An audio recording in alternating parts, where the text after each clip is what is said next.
চালের ড্রামে চাল বাড়ন্ত থাকায় যে কটা চাল ছিল সেই চালটা বার করে নিয়ে ভাত বসানোর জন্য চাল মেপে নিলাম। আর আমরা যে চালটা খাই সে চালটা এবার আর আনেনি, নতুন একটা চাল এনেছে। এনে বলেছে এইটা কদিন ধরে খাও, যদি দেখো ভালো লাগে তবে এই চালটাই আনবো। ও শুনেছে যে এই চালটা ভালো, তো তার জন্য নতুন একটা চাল এনেছে। তো ওর জন্যই অল্প করে আনা হয়েছে, একটা ফুল বস্তা আনেনি। তো এটা খেয়ে দেখতে বলেছে আর কি কেমন কি ভাত হচ্ছে। এই চালের ভাতটা যদি ভালো হয় তবেই এই চালটা আনা হবে। তো যাই হোক, সকালবেলা সেই কাজটা কমপ্লিট করে, যদিও সকালে যাবতীয় কাজ হয়ে গেছে, যা যা থাকে আর কি আমাদের।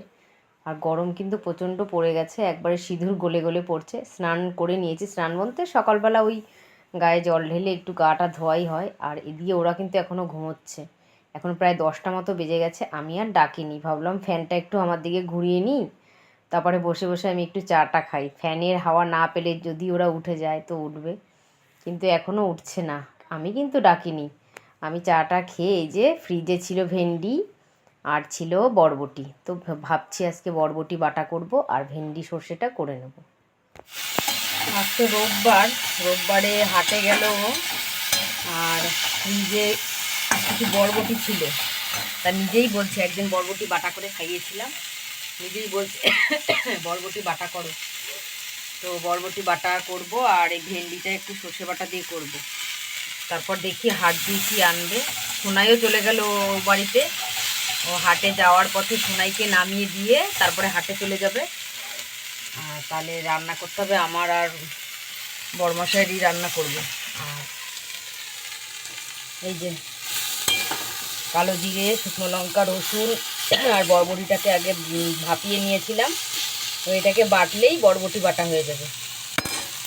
আর এদিকে আমি একটু নিজের জন্য টিফিন তৈরি করে নিচ্ছি। সোনাই তো বলেই দিলাম, মায়ের কাছে চলে গেছে, বড়মশাই হাট করে চলে এসছে, খুব তাড়া দিচ্ছে আমাকে, ও কাজে বেরোবে, ফোন আসছে ভাড়ায় যেতে হবে, তাড়াতাড়ি খেতে দাও। তো ও যতক্ষণ হাটে গেছিলো ততক্ষণের মধ্যে সকালে কিছু খাওয়ার মতো রান্নাটা আমি করে ফেলেছি।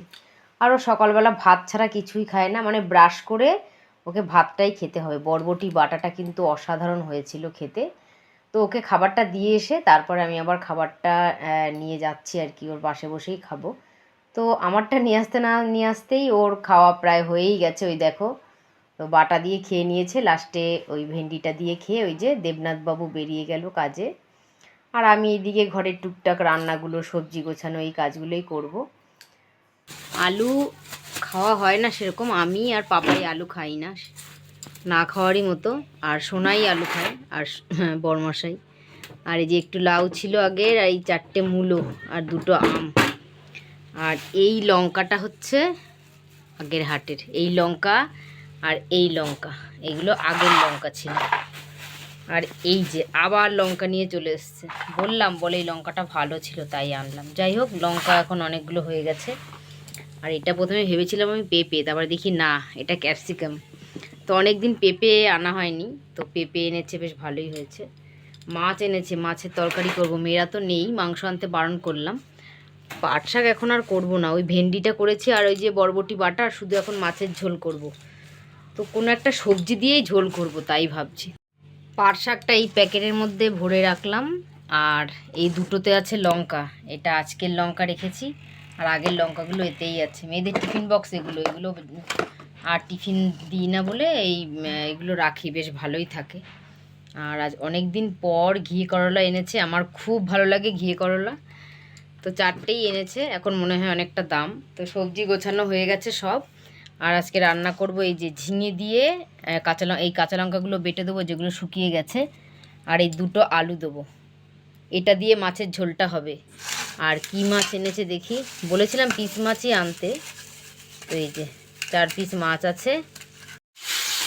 মাছ ভাজা হয়ে গেছে, আর এই যে লম্বা লম্বা করে ঝিঙেটা কেটেছি, আর একটু আদা আর এই কাঁচা লঙ্কা বেটে নেব, আর সাথে একটু জিরে বাটা দেবো, ব্যাস। আর একটু আলুটা ভেজে নিচ্ছি, মানে পাতলা, হালকা পাতলা ঝোল করবো ঝিঙে আলু দিয়ে। রান্না করতে করতে এদিকে দেখো ওয়েদারের অবস্থাটা কেমন, হয়তো আমাদের এখানে হচ্ছে না, অন্য কোথাও ঝড় বৃষ্টি অনবরত হচ্ছে, সেই আবহাওয়াটাই আর কি এসছে। তো রান্নার ফাঁকে আমি আবার একটু দেখে নিলাম ঝড় বৃষ্টি আসছে কি না।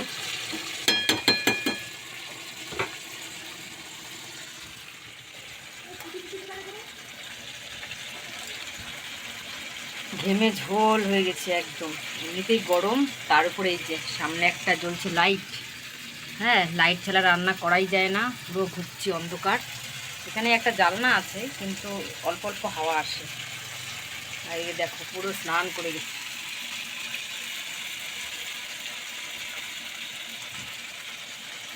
হ্যাঁ,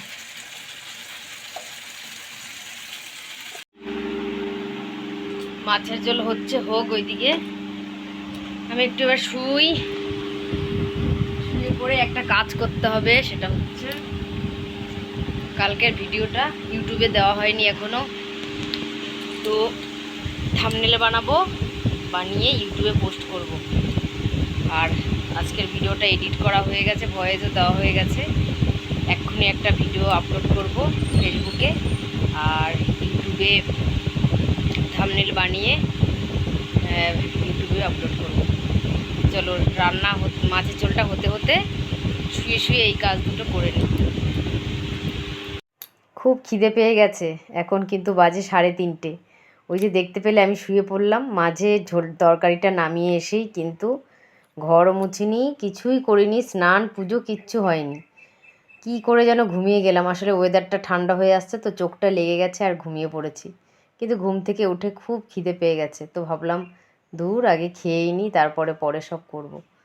তো আজকে একটা উল্টোপাল্টা কাজ করলাম, আর বাটাটা আজকে সেই খেলাম, সেই খাওয়া দাওয়া করে স্নান করে পুজো দিয়ে তারপর বিকেলবেলাতে এসছি এই যে সেই গতকালকের মতো ভাটায়।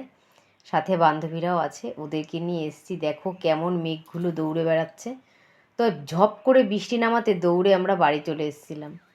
বাড়ি এসে সন্ধে দিয়ে বড়মশাইকে বলেছি একটু ভাজা পোড়া কিছু আনো, যদিও এসব আমি খুব একটা খাই না।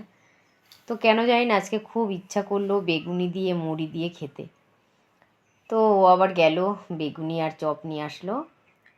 মাখাইনি সেরকম, ওই মুড়ি দিয়ে কামড়ে কামড়ে আর কি বেগুনি দিয়ে খেলাম, আর একটু স্যালাড দিয়েছে, ওটা দিয়েই মেখে খেয়ে নিচ্ছি। বড়মশাইয়ের আজকে আবার পিকনিক আছে রাত্রেবেলা, তো রান্নাবান্না সেরকম কিছু নেই, আমার রাতের খাবার এই চপ মুড়িটাই হয়ে যাবে। আর ফোনে না চার্জ নেই, চলো ফোনটা এবার চার্জে দিয়ে দিই। আর ভিডিওটা আজকে এখানেই শেষ করে দিচ্ছি। ভিডিওটি ভালো লাগলে অবশ্যই একটা লাইক করে দিও। আজকের মতো টাটা।